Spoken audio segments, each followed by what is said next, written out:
So serious, so serious, so serious, so serious, so serious. What's happening, baby? Back Bay coming at you again with the weekly winners. Cannot wait. We got the divisional round coming up. We had a 3-3 on the wild card weekend last Sunday, so I'm sick of not making money. If we're not making no money, I feel like that's an L. I mean, I'm not just a content creator. I'm a real sports bettor. So we went 3-3 last week during the wild card weekend. Missed out Saturday to take us there. Giving up the 9.5 to Seattle.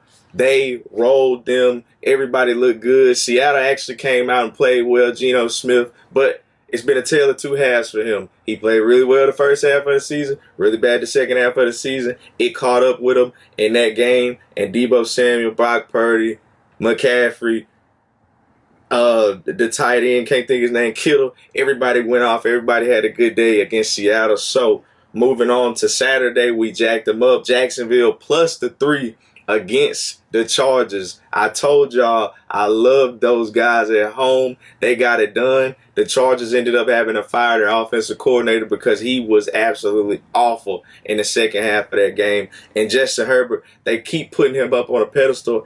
I mean, a great quarterback would have brought his team back in that situation. You put Mahomes in there. You put Josh Allen. Hell, Dak Prescott might even be able to do it. Certain people just got to get it done. Joe Burrow definitely would have got it done. So Jacksonville ends up covering the points plus 3 and beating San Diego outright. Now, Sunday, we started off the day wrong. Buffalo giving up the 14 to Miami. They could not stop Skylar Thompson at all. He felt like he just couldn't get away with murder there for a second. Buffalo ended up turning 2 turnovers against them, and Josh Allen throws 3. So we don't get the cover with the minus 14.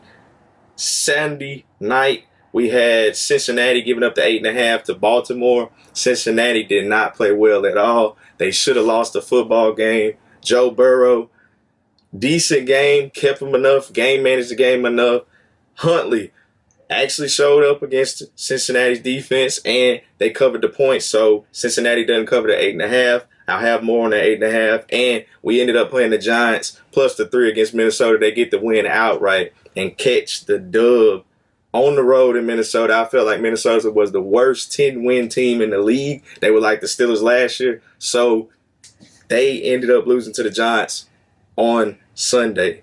Now, Monday, Tampa. We had Tampa plus the 3. We thought Dallas was going to be a fluke. 30-year road playoff drought. Tampa Bay was 5-1 against Dallas, just period, since Tom Brady has been there. So we ended up getting the rug pulled from under us on Monday night on MLK Day. Dallas absolutely made a fool out of Tampa Bay on Monday night. And Chuck's picks, he had Cincinnati first half. That unfortunately did not cash.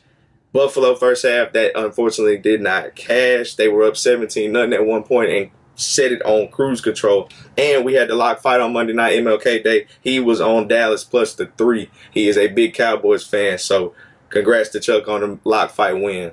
Now we move on to the divisional round with 4 outstanding matchups. I mean, absolute classics on the NFC side. San Francisco playing the Dallas Cowboys, longtime rivals.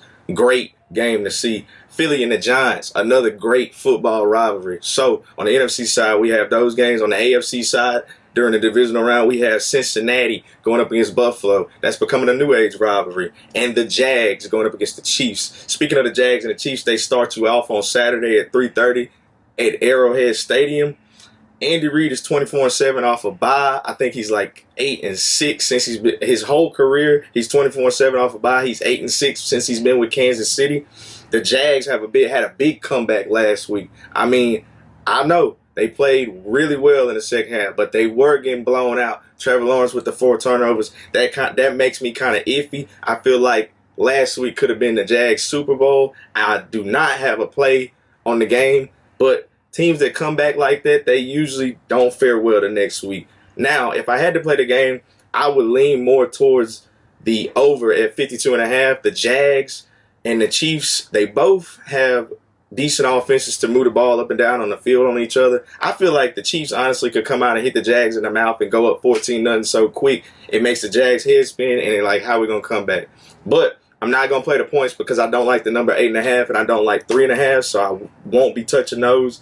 Now, like I said, if I had to play it, I'd be on the Jags and the Chiefs going over 52.5. Taking you to the night game at 7:15, you got the Giants and the Eagles. Eagles are spotting 7.5.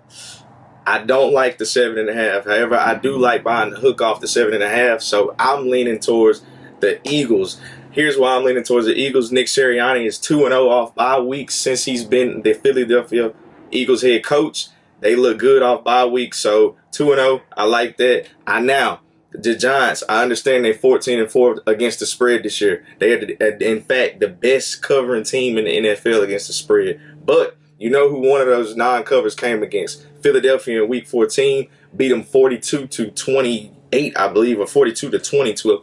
Don't have the exact number on that, but I know Daniel Jones did not play well. Jalen Hurts went off for like 2 or 3 touchdowns, and they moved the ball effortlessly on the New York Football Giants. Not to mention, I know they played in Week 18 again, and they didn't cover, but Philadelphia was smacking them. They were up 16 points at halftime. They ended up pulling the starters. The Giants also pulled the starters against each other, and I think Davis Webb came back in the fourth quarter and threw 2 touchdowns to bring them back and make them get the non-cover. But they were given like 14 on Week 18. So they split covering this year, but the one of Dallas's non-covers, which is only 4 of them, is Philadelphia. Now, so I will be on Philadelphia with the points.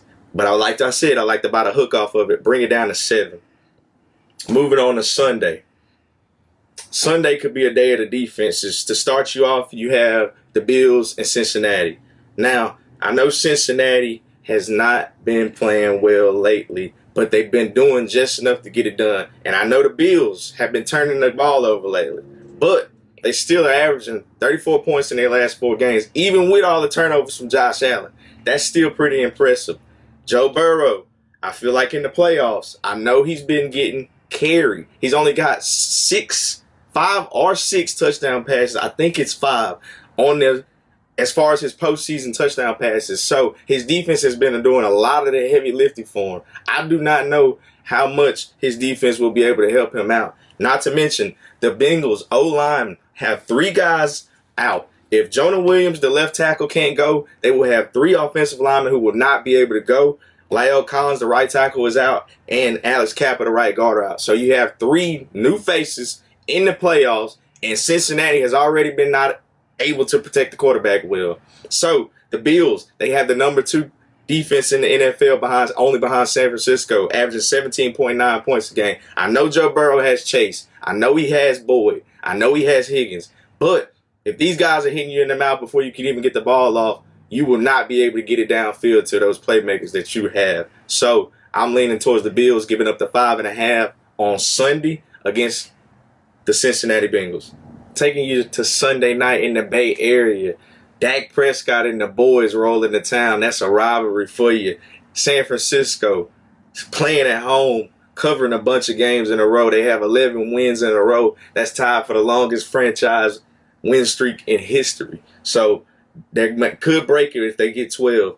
Spotting 3.5 is San Francisco at home. Now, like I said earlier in the show, I don't like 3.5 or 8.5, so I'm going to be on San Francisco, but I'm going to buy the hook down to 3. That way, if they kick the field goal, I could possibly get a push. I don't like playing a number like that. They have the number 1 defense, averaging 16.3 points a game. Number 2 in takeaways, 28, San Francisco's defense. And another stat for you. They've held 11 teams under 70 yards. 11 teams under 70 yards. Only 2 teams in NFL history have done that in the past 83 years.